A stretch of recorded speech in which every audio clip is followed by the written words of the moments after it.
जय श्री कृष्णा, जय श्री राधे राधे। भक्ति संसार यूट्यूब चैनल पर आप सभी का स्वागत है। भगवान श्री कृष्ण की कृपा आपके जीवन पर सदैव बनी रहे, इसी शुभकामना के साथ प्रारंभ करते हैं आज की वीडियो, जिसमें आज हम पठन और श्रवण करेंगे कार्तिक माह महात्म्य के अध्याय 15वां, 16वां और 17 का। तो चलिए प्रारंभ करते हैं वीडियो। श्री विष्णु भगवान की कृपा हो सब पर अपरंपार, कार्तिक मास का कमल करे 15वां विस्तार। राजा पृथु ने नारद जी से पूछा, हे मुनि श्रेष्ठ, तब दैत्यराज ने क्या किया, वह सब मुझे विस्तार से सुनाइए। नारद जी बोले, मेरे चले जाने के बाद जलंधर ने अपने राहु नामक दूत को बुलाकर आज्ञा दी कि कैलाश पर एक जटाधारी शंभु योगी रहता है, उससे उसकी सर्वांग सुंदरी भार्या को मेरे लिए मांग लाओ।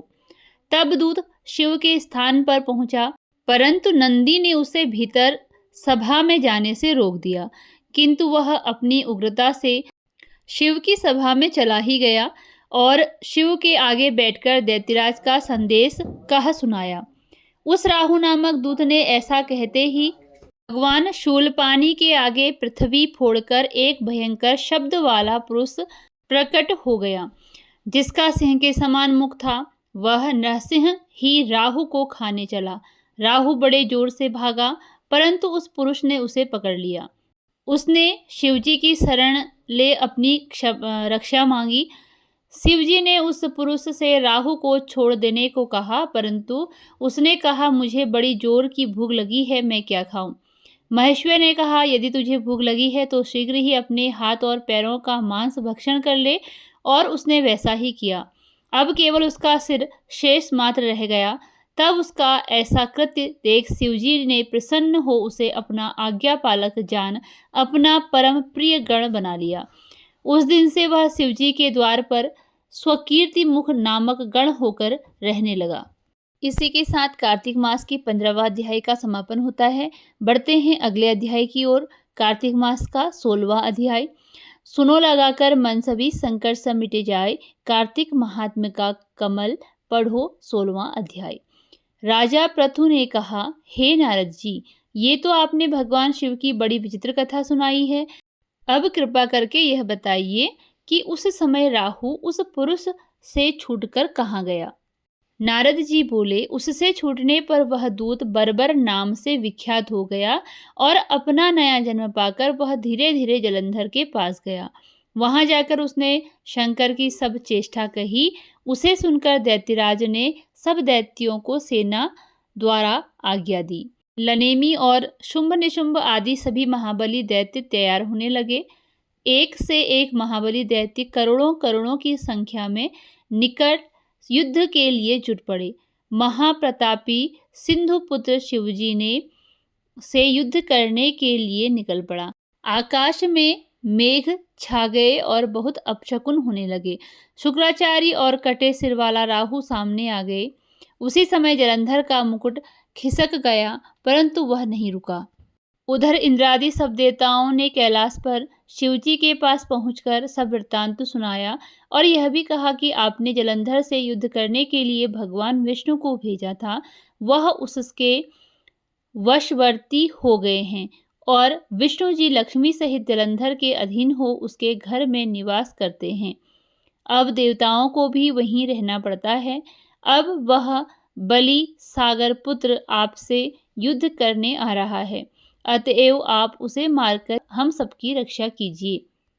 यह सुनकर शंकर जी ने विष्णु जी को बुलाकर पूछा, हे ऋषिकेश, युद्ध में आपने जलंधर का संहार क्यों नहीं किया और वैकुंठ छोड़ आप उसके घर में कैसे चले गए। तब विष्णु जी ने हाथ जोड़कर नम्रतापूर्वक भगवान शंकर से कहा, उसे आपका अंशी और लक्ष्मी का भ्राता होने के कारण ही मैंने नहीं मारा है। यह बड़ा वीर और देवताओं से अजय है। इसी पर मुग्ध होकर मैं उसके घर में निवास करने लगा हूँ। विष्णु जी के इन वचनों को सुनकर शंकर जी हंस पड़े। उन्होंने कहा, हे विष्णु, आप यह क्या कहते हैं। मैं उस दैत्य जलंधर को अवश्य मारूंगा। अब आप सभी देवता जलंधर को मेरे द्वारा ही मारा गया जान अपने स्थान को जाइए। जब शंकर जी ने ऐसा कहा तो सब देवता संदेह रहित होकर अपने स्थान को चले गए। इसी समय पराक्रमी जलंधर अपनी विशाल सेना के साथ पर्वत के समीप आ कैलाश को घेर सिंहनाद करने लगा। दैत्यों के नाद और कोलाहल को सुनकर शिवजी ने नंदी आदि गणों को उससे युद्ध करने की आज्ञा प्रदान की। कैलाश के समीप भीषण युद्ध होने लगा। दैत्य अनेकों प्रकार के अस्त्र शस्त्र बरसाने लगे। भेरी, मृदंग, शंख और वीरों तथा हाथी, घोड़ों और रथों के शब्दों में शाब्दित हो पृथ्वी कांपने लगी। युद्ध में कटकर मरे हुए हाथी, घोड़े और पैदलों का पहाड़ लग गया। रक्त मांस का कीचड़ उत्पन्न हो गया। दैत्यों के आचार्य शुक्र जी अपनी मृत संजीवनी विद्या से सब दैत्यों को जिलाने लगे। यह देखकर शिवजी के गण व्याकुल हो गए और शिव के पास जाकर सारा वृत्तांत सुनाया। उसे सुनकर भगवान रुद्र के क्रोध की सीमा न रही। फिर तो उस समय उनके मुख से एक बड़ी भयंकर कृत्या उत्पन्न हुई, जिसकी दोनों जंघाएं तालवृक्ष की समान थी। वह युद्ध भूमि में जा सब असुरों का च्वरण करने लग गई और फिर वह शुक्राचार्य के समीप पहुंची और शीघ्र ही अपनी योनि में गुप्त कर लिया। फिर स्वयं भी अंतर्धान हो गई। शुक्राचार्य के गुप्त हो जाने से दैत्यों का मुख मलिन पड़ गया और वे युद्ध भूमि को छोड़ भागे। इस पर शुंभ, निशुंभ और कालनेमी आदि सेनापतियों ने अपने भागते हुए वीरों को रोका। शिवजी ने के नंदी आदि गणों ने भी, जिसमें गणेश और स्वामी कार्तिकेय जी भी थे, दैत्यों से भीषण युद्ध करना प्रारंभ कर दिया। इसी के साथ यहाँ पर कार्तिक मास महात्म्य के अध्याय 16वां का समापन होता है। बढ़ते हैं अगले अध्याय की ओर। कार्तिक मास महात्म्य कथा का 17वां अध्याय। भक्ति से भरे भाव हैं, हरि मेरे मन उपजाओ। 17वां अध्याय। कार्तिक कृपा दृष्टि कर जाओ। उस समय शिवजी के कर्ण प्रबल थे और उन्होंने जलंधर के शुंभ, निशुंभ और महासुर कालनेमी आदि को पराजित कर दिया। यह देखकर सागरपुत्र जलंधर एक विशाल रथ पर चढ़कर, जिस पर लंबी पताका लगी हुई थी, युद्ध भूमि में आया। इधर जय और शील नामक शंकर जी के गण भी युद्ध में तत्पर होकर गरजने लगे। इस प्रकार दोनों सेनाओं के हाथी, घोड़े, शंख, भेरी और दोनों ओर के सिंहनाद से धरती त्रस्त हो गई। जलंधर ने कोहरे के समान असंख्य बाणों को फेंककर पृथ्वी से आकाश तक व्याप्त कर दिया और नंदी को 5, गणेश को 5, वीरभद्र को एक साथ ही 20 बाण मारकर उनके शरीर को छेद दिया और मेघ के समान गर्जना करने लगा। यह देख कार्तिकेय ने भी दैत्य जलंधर को अपनी शक्ति उठाकर मारी और घोर गर्जन किया, जिसके आघात से वह मूर्छित हो पृथ्वी पर गिर पड़ा। परंतु वह शीघ्र ही उठ पड़ा और क्रोधाविष्ट हो कार्तिकेय पर अपनी गदा से प्रहार करने लगा। तब ब्रह्मा जी के वरदान की सफलता के लिए शंकर पुत्र कार्तिकेय पृथ्वी पर सो गए।